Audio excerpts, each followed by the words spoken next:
হযরত শাহজালাল আন্তর্জাতিক বিমানবন্দরের কার্গো ভিলেজে ভয়াবহ অগ্নিকাণ্ডের ঘটনা ঘটেছে। দুপুর 2:15টার দিকে এই আগুনের সূত্রপাত ঘটে।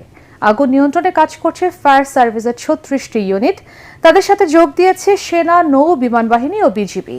সাময়িকভাবে বন্ধ রয়েছে উড়োজাহাজ ওঠানামা। নিরাপদে সরিয়ে নেওয়া হয়েছে সকল বিমান।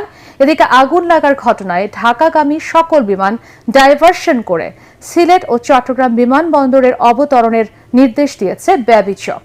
তরিক ইসলামের রিপোর্ট। হযরত শাহজালাল আন্তর্জাতিক বিমানবন্দরের কার্গো ভিলেজে দুপুর 2:15 দিকে অগ্নিকাণ্ডের সূত্রপাত ঘটে, যা মুহূর্তের মধ্যে ছড়িয়ে পড়ে আশপাশে। সময়ের সাথে বাড়তে থাকে আগুনের ভয়াবহতা। দাউ দাউ আগুনের লেলিহান শিখা এবং কালো ধোঁয়ায় ছেয়ে যায় বিমানবন্দরের আকাশ। সাময়িকভাবে বন্ধ রাখা হয় বিমান